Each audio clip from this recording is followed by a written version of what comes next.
he comes again off the turnover, and he slams it home!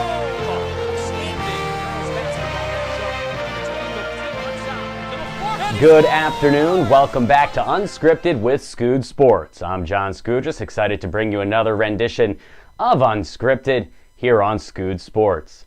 Today it's a two-part episode. We will take a look, of course, at the AFC West division and predict the final standings out west in the AFC to wrap up our AFC predictions and give you the playoff teams from the American Football Conference. But first, it's a big week in Philadelphia and Boston sports, as not only on Thursday do the Philadelphia Eagles and New England Patriots set up a rematch of Super Bowl 52 with a preseason game, but first, this week, beginning today, Tuesday and Wednesday, the Phillies and Red Sox battle and conclude their four-game season set against the two interleague rivals. Last month, the two squads battled in Boston, splitting a two-game set from Fenway as the Phillies won the second game, and the Red Sox won the first in a walk-off 13-inning affair. Both of those games saw the pitchers for both squads pitch well. Arrieta and Nola went for the Phillies. The Phillies won't have such luck this series, as tonight the series kicks off from Citizens Bank Park as the Phillies return home from a six-game road trip out west where they went 2-4, losing both series 2-1 to the Arizona Diamondbacks and San Diego Padres, respectively. The Phillies will be relying on right-hander Nick Pivetta today. Pivetta, coming into the game today, is average about 500, his ERA creeping up towards 5. He's struggled a bit over the last month or two since a very hot start to the season. Pivetta, one of the players the Phillies acquired from the Washington Nationals in the Jonathan Papelbon deal about 5 years ago. He's a player that the Phillies want to build around in their rotation. And one way you know that is they sent Zach Eflin down momentarily when they brought in Justin Bour from the Marlins last week instead of Pivetta. Nick will be going up against a right-hander, Rick Porcello, a former Cy Young Award winner. Slick Rick has been outstanding this season for the Red Sox, especially away from Fenway Park, which is a bit of a change from how he was in the past. Typically, he was a home pitcher.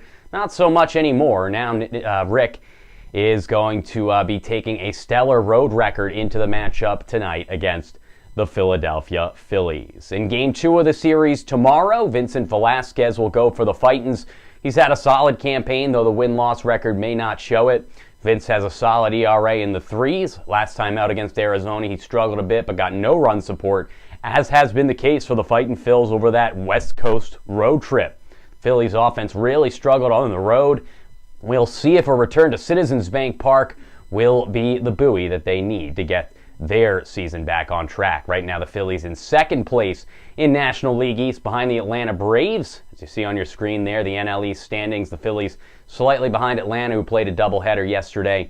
And, of course, the Red Sox, who will go with Nathan Eovaldi tomorrow against the Phillies, are in first place firmly in the American League East after their four-game sweep of the Yankees a week ago.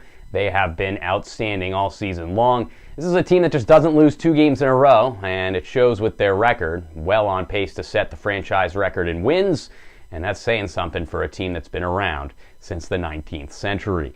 So Nathan Eovaldi on the mound tomorrow against Vincent Velasquez. It's Rick against Nick. It's Vince against Nathan. Eovaldi really struggled his last time out against Baltimore, didn't even get out of the second inning.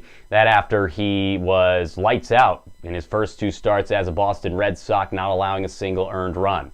So we'll see which Eovaldi comes to play in Philly as he takes on a Phillies team that he has faced plenty of times in the past during his days with the Florida and Miami Marlins. On Thursday night, the NFL's exhibition schedule continues into Week 2 as the Philadelphia Eagles and the New England Patriots battle in a rematch of Super Bowl 52. Of course, everyone knows what happened back last February when the Eagles, my Eagles, finally won their first Super Bowl. The hardest part of recording in front of a green screen is that you can't wear any Eagles colors because they're green. But I'm supporting my Boston College Eagles today as we talk about the Philadelphia Eagles and the New England Patriots. Of course, the big news for Philadelphia Eagles fans this week, 2 big nuggets, was 1, Dallas Goedert's potential injury. The second-round pick tight end for the Philadelphia Eagles, their number 1 pick really in this past NFL draft, went down with an injury in the first preseason game. A lot of people feared the worst, that it might have been a broken arm. In fact, one of my good friends who's pretty in tune with NFL updates and news, Mike Wright of Nobody Sports sent me a text saying that Dallas Goedert had a broken arm just this past weekend, before I found out from Ruben Frank of NBC Sports Philadelphia on Twitter that that was in fact not the case. Goedert is okay, and he is back at practice. So a scare, but nonetheless nothing too serious for Goedert. Also for the Philadelphia Eagles, the Birds signing a depth quarterback just this past Sunday as they agreed to terms with former Penn State Nittany Lions gunslinger Christian Hackenberg. Hackenberg, of course, a former second-round pick in 2016 of the New York Jets, has never appeared in an NFL regular season game. He was released by the Jets in the offseason after they drafted Sam Darnold and signed Ted Bridgewater. And he's not expected to provide much more than just a camp arm and depth moving forward through the preseason, mostly due to the fact that Carson Wentz, of course, is still coming back from that ACL injury and won't be playing in any preseason games, barring the unthinkable. And Nick Foles is also shaken up a little bit, nothing too serious. He's dealing with a few dings and bruises, and so he is unlikely to play a whole lot in the preseason. So that left only Nate Sudfeld, the third quarterback from a year ago who elevated to backup in the playoffs, and Joe Callahan, a depth quarterback who has not shown much of anything in his short preseason stint. So the team brought in Hackenberg to provide depth. He will probably play a little bit on Thursday from Foxborough at Gillette Stadium as the Eagles and Patriots duel in preseason game number 2. Coming out today for New England, it was learned that Tom Brady will also make an appearance in Week 2 action as the Patriots and Eagles duel from Gillette Stadium on Thursday. Brady did not play in the team's preseason opening victory over the Washington Redskins, so it'll be interesting to see what impact Tom has, how long he'll even play. Probably not more, I wouldn't think, than a series or two as Bill Belichick gets his Patriots ready for another potential defense of the AFC East. So Eagles and Pats on Thursday. Don't expect to see the starters for too long. You'll see the Eagles defensive starters out there for at least half of the first quarter. Expect to see a lot of Nate Sudfeld, Christian Hackenberg, and Joe Callahan for the Eagles under center moving forward in Thursday's game. As promised, we'll continue with the NFL and wrap up our AFC predictions today, at least our regular season predictions. We'll leave the playoff predictions until after we wrap up the NFC with the AFC West. The AFC West, always a competitive division, and a lot of change in the offseason for this division. The Los Angeles Chargers pretty much remained the same as they try to continue their evolution from San Diego to LA this year. The Kansas City Chiefs have a brand new quarterback, a franchise quarterback, and former first-round pick Pat Mahomes after they traded Alex Smith to the Washington Redskins last winter. The Denver Broncos, of course, have a new quarterback as well, as Case Keenum signed as a free agent from the Minnesota Vikings in the offseason. And the Oakland Raiders have Chucky back as John Gruden returns to Northern California for the first time since he departed after the 2001 season when he was traded to the Tampa Bay Bucks. Of course, everybody remembers how his last game as an Oakland Raider coach went. The Tuck Rule game back in the divisional playoffs in 2001, which started the entire New England Patriots dynasty. The Raiders, the Chiefs, the Broncos, the Chargers, all very competitive teams. Seems like every year there's a new breadwinner in this division. And in 2018, I believe that trend will continue. Last season, the Los Angeles Chargers got off to one of their worst starts in franchise history, losing all 4 of their first 4 games to fall to 0-4 after the first month of the season. They rebounded exponentially, winning 9 of their final 12 to finish 9-7. However, that record was just not good enough to overcome Buffalo for the final playoff spot. This year, head coach Anthony Lynn and company are hoping that their strong finish leads to a solid start.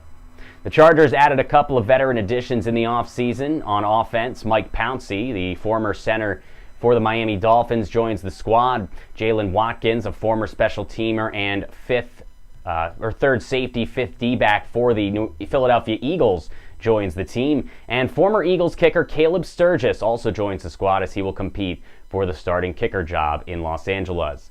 Their big draft pick in the first round was defensive back Derwin James, as James joins the team as a first-round pick, and he's a player who they really expect to compete and contend for one of the top future safety roles in the NFL. The former Florida State product was an outstanding talent in college, and he and the Chargers hope that he can be a huge addition to a defense that struggled at times defending the pass last year. In my opinion, the Chargers are the class of the AFC West, at least on paper. Their solid finish to the season last year, winning 9 of their final 12 games, combined with their offseason additions and the continued dominance of Phillip Rivers, now entering the 2018 season, his 15th year in the NFL. He and the Chargers will finally get back on top and win this divisional crown. Let's take a look at the schedule prediction for the Los Angeles Chargers. As you see on your screen, the Chargers kick off their campaign at home against the division rival Chiefs. I think this is a game the Chargers will win at home. They'll split with the Chiefs the home-and-home series as they win the opener in L.A. In Week 2, they have to head to Buffalo. The Bills, as I already predicted, will win this one to send the Chargers to 1-1. A tough road matchup in the Battle of L.A., something we'll only see every 4 years as the Rams and Chargers duel. The Rams win this one in the de facto home game to send Los Angeles Chargers to 1-2. Chargers will bounce back to move to 2-2 with a victory at home against Jimmy Garoppolo and the 49ers before losing at home to the Oakland Raiders to drop to 2-3.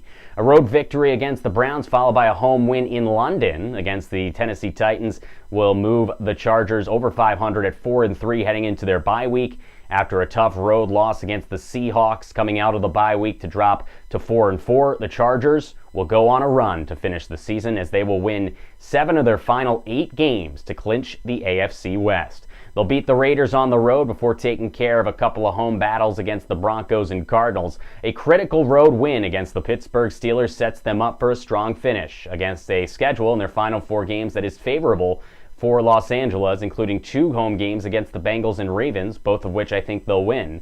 As I said before, I think they will lose to the Chiefs on the road on Thursday night in Week 15, but a victory over the Broncos in Week 17 on the road completes the sweep of Denver and wins the division for the Chargers at 11-5. I really like this Chargers team going into 2018 with Phillip Rivers, of course, the fantastic running back Melvin Gordon, and the depth at receiver. A lot of people don't really look at their receiving core as being too deep and something that they wanted to improve on from last year. They did not bring in anyone in the offseason, but more importantly, they didn't lose anybody from their receiving core, unless you count Antonio Gates as a huge loss, although they may be bringing Gates back now with the loss of Hunter Henry for the season with an injury. The addition of Mike Williams last year did not prove dividends for the Los Angeles Chargers in his rookie year, but that often happens for wide receivers, especially ones that had injury issues like Mike Williams. He will be back along with Travis Benjamin and Tyrell Williams to round out the top 3 of the receiving core in 2018 for the Chargers. So as you see on your screen, I got Los Angeles at 11-5, good enough to win the division and, folks, get a bye week in the AFC playoffs as the Chargers get that second bye over the Pittsburgh Steelers by a single game. In second place in my AFC West predictions, the team that won the AFC West a year ago, the Kansas City Chiefs. Under head coach Andy Reid, the Chiefs have been perennial contenders since the Big Walrus was hired back in 2013 after he was fired by the Philadelphia Eagles. However, their playoff record, well, it's a continuation of Reid's playoff record and success in Philadelphia. It has been sparse. They've won 1 playoff game under AR, that coming back against the Houston Texans and Brian Hoyer in 2015. Outside of that, the Chiefs have been a postseason disappointment, and because of that, they unloaded Alex Smith in the offseason, trading the veteran quarterback out of Utah to the Washington Redskins in exchange for draft picks. With the move, that meant Pat Mahomes, first-round pick that the team traded up for a year ago, is going to be the starting quarterback in 2018. A lot of hype surrounding Mahomes after he had a stellar Week 17 matchup a year ago, playing in mop-up duty for a Chiefs team that had already clinched a division title. But there are a lot of concerns in training camp. Mahomes' accuracy has not been solid, and that was really the thing that bit him out of college. Accuracy and, of course, ability to read a defense for the former Texas Tech Red Raider. He's got one of the strongest arms in football. He's got mobility. He reminds a lot of folks of Donovan McNabb, of course, the first quarterback Andy Reid ever took back in 1999. But he's going to have to learn the sport first, and that could be one of the potential hiccups for an otherwise solid Kansas City Chiefs team.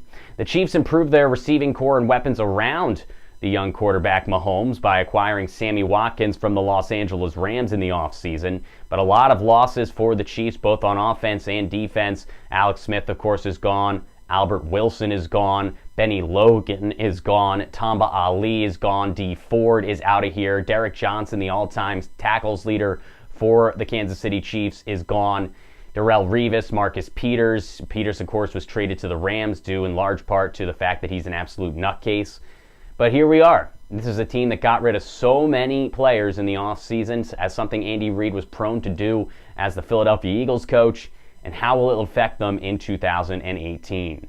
Let's take a look at the schedule for the Kansas City Chiefs as we look at that slate right now. The Chiefs getting off to a tough start. A couple of tough road games to start the year against the Chargers and the Steelers. I see them losing both of those games as Pat Mahomes gets his feet wet in the NFL.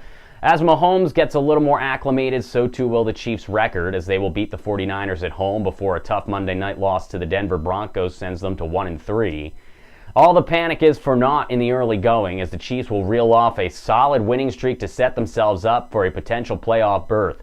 They'll beat the Jaguars at home before losing to the Patriots in Foxborough, then win 6 consecutive games sandwiched around their bye week against the Bengals, the Broncos, the Browns, the Cardinals, the Rams, and the Raiders. Some of those games appear tough, such as, of course, the Rams and Raiders matchups on the road, but the good thing for the Chiefs is Andy Reid rarely loses after a bye week, and they will have that game against the Raiders coming after their bye in Week 12.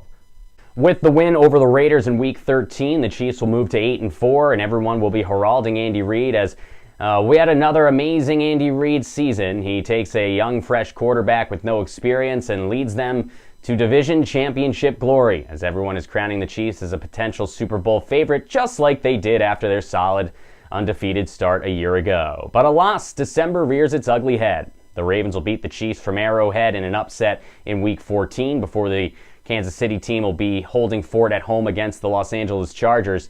Needing only to win their final 2 games to clinch the division title, the Chiefs fail in classic Andy Reid form, as they will lose to the Seahawks on the road and the Raiders at home in Week 17, and they will have to settle for one of the 2 wild card spots. That's right, I see the Chiefs at 9-7, and I see them clinching a wild card in an otherwise very down AFC this year. As you see on your screen, I see them performing much better at home than they do away from home, as is the case typically with the Chiefs at Arrowhead, 6-2 at home, 3-5 on the road, and 3-3 in the division, as the Chiefs finish 9-7 and clinch a wild card berth. Speaking of wild cards, next up on the predictions is the Oakland Raiders. I predict Oakland will finish in 3rd place in the AFC West, but they will be competing for a playoff spot during the entire season. I call them a wild card figuratively, not literally, as I don't think they'll make the playoffs, but Oakland is a team that 2 years ago did clinch a wild card berth and a playoff spot for the first time since 2002, which was the first year after John Gruden was traded to the Tampa Bay Buccaneers, where he would then beat the Raiders in the Super Bowl that year to win his only Super Bowl as a head coach. Chucky returns to Oakland for the first time since 2001, and the Raiders, of course, are a team that made the playoffs 2 years ago before bowing out to Houston in the first round, thanks largely to the loss of Derek Carr in Week 17 with an arm injury. This year, they brought in a lot of veteran talent to head into the campaign. Doug Martin joins as a depth running back along with Marshawn Lynch. Jordy Nelson and Martavius Bryant are going to be coming in to replace Michael Crabtree and Cordero Patterson, who are both out. Those are a couple of veteran pass catchers. Derek Carrier's a depth tight end. On defense, they brought in a lot of depth players, including Rashawn Melvin and Sharice Wright in the secondary. Leon Hall, the veteran cornerback, yep, he's still getting it done. And Derek Johnson, the all-time tackler in Chiefs history, heads to their arch rival and nemesis, the Oakland Raiders. In the draft, the Raiders selected offensive lineman Colton Miller in the first round. Something they'll be trying to sort out is the depth of their offensive line, which was so strong 2 years ago when they made the playoffs and struggled exponentially last year when they ended up finishing a disappointing 6-10. Taking a look at their schedule, the Oakland Raiders this year kick off against the Los Angeles Rams, the late Monday night game. I actually see Oakland and John Gruden getting off to a good start by upsetting the Rams. They'll probably be underdogs in that game, as the current Los Angeles team falls to the former Los Angeles team and future Las Vegas team, as the Raiders will be moving to Sin City in a couple of years. The Raiders will then hit a bit of a swoon as they'll lose on the road to the Broncos and Dolphins before falling at home to the Browns in a game that everyone will be questioning whether or not Gruden made the right call to return. He'll answer his critics by winning 3 consecutive games, 2 in a row against tough opponents, on the road at the Los Angeles Chargers, and then in a de facto home game in London against the Seattle Seahawks. That'll bring the Raiders into the bye week at an even 500-3-3. They'll come out of the bye with a couple of games that they will win the first against the Colts at home before losing 3 straight games to send them to a disappointing 4-7. The losses to the 49ers, the Chargers, and the Cardinals. Raiders will finish off relatively solidly as they'll beat the Ravens on the road before losing to the Chiefs and Steelers at home and winning their final 3 games after starting 5-8 against the Bengals, Broncos, and the Chiefs. So the Raiders finish, in my prediction, at 8-8 in John Gruden's first year. It's a 2-game improvement from their 6-10 record a year ago, although I think a lot of Raiders fans would call it a bit of a disappointment. They don't have a lot of time left in Oakland if you're an Oakland Raiders fan and you'd like to see them get back to the playoffs, potentially host a playoff game before they depart for Las Vegas. But it won't happen in 2018 in my predictions, as the Raiders go 4-4 at home, 4-4 away, and finish 8-8 in 2018. But like I said, they're a team that I could really see taking the division if just a couple of things go their way. I could see either of those top 3 teams, the Chargers, the Chiefs, or the Raiders, winning the AFC West. And finally, it brings us to the team I predict to finish in last place in the AFC West, and some may be surprised, a team that I predict to finish potentially with the worst record in the NFL in 2018, that being the Denver Broncos. Last year, Denver had a very disappointing year, one to forget. In fact, their highlight video on YouTube is called A Season to Forget. So a lot of lowlights, not so many highlights. Last year, of course, the Broncos struggled with quarterback issues, depth issues, really especially as they started the season with Trevor Siemian for the 2nd straight year as the starter. He proved to be woefully inefficient as the starting quarterback. They then went to Brock Osweiler, who they brought back after a 1-year hiatus in Houston. Osweiler continued to prove that he is nothing more than an enigma. And then Paxton Lynch, a first-round pick in 2016, got the call, and Lynch continued to prove that he is nothing but a big, tall dummy, as he can't read a defense any better than Mike Tyson can read a book, and that led the Broncos to a very disappointing season. But really, it wasn't just the offense. You can say, oh, well, they didn't have a quarterback, and now that they picked up Case Keenum, they're going to be right back in it. Sorry, but I saw the Philadelphia Eagles put up over 50 points on the Denver Broncos back in the regular season. I watched the Denver Broncos give up over 30 points many, many times last year. The defense is not the same as it was years back. They no longer have Aqib Talib. He is now off to the Los Angeles Rams. And when you look at the defensive secondary especially, it's an aging secondary. Chris Harris is getting up there. They brought in Tremaine Brock as a free agent. Outside of Keenum and Brock, though, the guys they brought in as free agents won't really impact players. Marquette King is a punter. Jared Valdir is an offensive tackle. The draft picks, I like their draft. I think they did a good job. Bradley Chubb was the consensus #1 rated defender on the board. Him rushing the passer across from Von Miller is going to wreak some havoc for opposing quarterbacks. But in the end, I don't think it'll be enough, as I think Case Keenum will revert back to being the backup quarterback that he's been his entire career prior to his renaissance in Minnesota a year ago. And I think that Denver is going to have a season to forget, as they will lose a majority of their games and lose head coach Vance Joseph, as he will be fired at the end of the season. Let's take a look at the Broncos' schedule and my predictions for them, and it's going to be a long campaign. Really, it's going to be long after the first month, because I see the Broncos getting off to actually a pretty good start and keeping hopes abound as Case Keenum and company, despite losing the opener to the Seahawks, will bounce back to win 2 of their next 3, taking on division opponents at home as they'll beat the Raiders and the Chiefs between a loss to the Ravens on the road to start out at 2-2.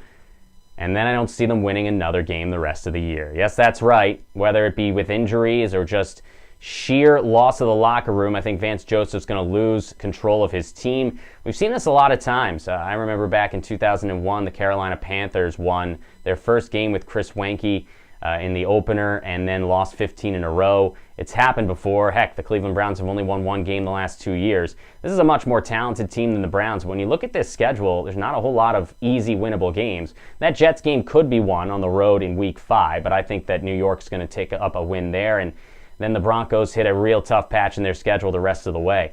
They're at home against the Rams. I see Los Angeles winning that one. Then a Thursday night road game against the Cardinals, which otherwise could be a winnable game, but Thursday night, as you know, I've said multiple times, I see the home teams winning a majority of those games. I'll take the Cardinals from University of Phoenix Stadium. The Chiefs will hold fort at home to salvage a split with the Broncos before the Broncos will lose at home to Deshaun Watson and the Texans as they go reeling into their bye week at 2-7. It won't get better out of the bye as Vance Joseph will lose his job somewhere in this point. Whether they wait till the end of the year or do it in the middle of December or November remains to be seen, as the Broncos will lose to the Chargers, the Steelers, the Bengals, the 49ers, the Browns, the Raiders, and again to the Chargers to round out one of their worst seasons in franchise history, as the Broncos go 2-14, 2-6 at home, 0-8 on the road, 2-10 in the conference, and 0-4 against the NFC West as they finish with the worst record in the AFC. Will that be enough to finish with the worst record in the NFL? Well, we'll find out as we'll continue our 2018 NFL predictions, beginning with the NFC East next week, as we will take a look at the Philadelphia Eagles and their three competitive rivals and see who we pick to win the AFC East in 2018. Let's take one more look at the projected standings for the AFC West. As you see on your screen, in first place and getting a bye week in the AFC playoffs, the Los Angeles Chargers. In second place, the Kansas City Chiefs as they clinch a wild card spot at 9-7. Just behind them were the Oakland Raiders at 8-8, and bringing up the rear with the worst record in the AFC, the Denver Broncos at 2-14. Taking a look at our first look at playoff matchups and our predicted standings here for the 2018 AFC. You take a look there at the wild card matchups. Kansas City against Houston, a rematch of that 2015 playoff game where Andy Reid got his only win as a head coach, or as a Kansas City Chiefs head coach in the postseason, I should say. And then Jacksonville at Pittsburgh. How about that? The 9-7 Jags against the 10-6 Steelers as a rematch of last year's postseason affair in the divisional playoffs from Pittsburgh will arrive in the wild card round as the 9-7 Jags take on the 10-6 Steelers and the 9-7 Chiefs take on the 10-6 Houston Texans. That means the bye weeks go to the New England Patriots, who once again clinch home field throughout the playoffs, and the Los Angeles Chargers, who get the 2 seed and will play in the divisional round at home. Next time here on Unscripted with Skood Sports, we're going to be taking a look back at the week that was, the Phillies-Red Sox series, as well as the Eagles-Patriots game on Thursday. I'm also going to be giving you my top 5 Philly-Boston sports rivalry moments. There's so many to think of. I can think of a few right off the top of my head, not only just the Super Bowl that occurred this past year, but the Sixers and Celtics, of course, played a great series this past season. They've played a great series in the past. The Eagles and Patriots, of course, played in Super Bowl 39.